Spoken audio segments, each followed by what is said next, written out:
Fulfil చేయబోతున్నాం. Suryapet municipality మీద కాంగ్రెస్ జెండా ఎగరడం ఖాయం. ఇక్కడ చూస్తే మాకు డెఫినెట్ గా మంచి స్పందన ఉన్నది. జగదీశ్వర్ రెడ్డి గారు ఈ రోజు గ్రూపులు ఉంటాయి కాంగ్రెస్ పార్టీలో నేను బలపడతా అనుకున్నాడు, అదంతా పూర్తిగా అవాస్తవం.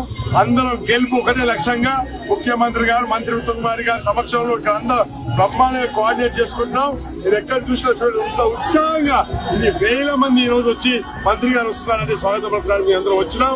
ఇక ఇదేంది ముందు ప్లాన్ చేసిన మీటింగ్ కాదు. కొన్ని గంటల వ్యవధిలో ఓన్లీ వాట్సాప్ లో మెసేజ్లు పెడితే స్వచ్ఛందంగా కార్యకర్తలు వేల మంది సూర్యాపేట మున్సిపాలిటీ కైవసం చేసుకోవాలి, కాంగ్రెస్ జెండా ఎగరేయాలి, స్వర్గీయ టైగర్ ఆర్టీఆర్ గారికి ఆత్మ శాంతి చేకూరాలంటే దీని విజయం సాధించి ముఖ్యమంత్రి గారి బహుమతి ఇవ్వాలని చెప్పి నిర్ణయించుకున్నాం. అంటే గత 10 ఏళ్లలో ఇక్కడ బీఆర్ఎస్ చేసినటువంటి అభివృద్ధి సూర్యాపేట పట్టణం అభివృద్ధి చెందింది. మళ్ళీ ఇప్పుడు 2 ఏళ్ల పాటు కూడా అధికారంలో ఉంది.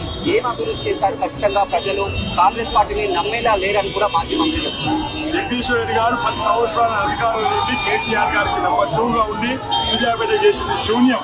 ఆ రోజు వాస్తవంగా బీజేపీ శిఖండి పాత్ర పోషించి ఓట్లు చీల్చి మాత్రమే గెలిచారు తప్ప ఇంకోటి కాదు. ఇంకొక విషయం ఆ రోజు టికెట్ ఆలస్యం అవడం వల్ల జగదీశ్వర్ రెడ్డి గారికి అడ్వాంటేజ్ అయింది కాకపోతే ఇంకోటి కాదు. ఇక్కడ ఈ రోజు గ్రూపులకు అతీతంగా మేము ఒక మెరిట్ బేస్ చేసుకుని సిస్టమ్స్ టికెట్ ఇచ్చినాం. అందుకోసమే కాంగ్రెస్ పార్టీ 48 వార్డులు గాను 566 దరఖాస్తులు వచ్చినాయి. అంటే మాకు వనపోత తీసుకొని 48 మంది అభ్యర్థులు నిలబెట్టడం చాలా కష్టమైంది. అదే జగదీశ్వర్ రెడ్డి గారు 2 సంవత్సరాలకు అయింది వాళ్ళకి అధికారం పోయి, కానీ ఈ రోజు 48 వార్డులకు వాళ్ళ కారు గుర్తు పెట్టలేని పరిస్థితి ఉంది. మా దగ్గర ఎవరైతే టికెట్ రాలేదో వాళ్ళని ఇంపోర్ట్ చేసుకొని వాళ్ళకి ఇండిపెండెంట్ గా బలపరిచే పరిస్థితి ఉంది. అది జగదీశ్వర్ రెడ్డి గారి పొజిషన్.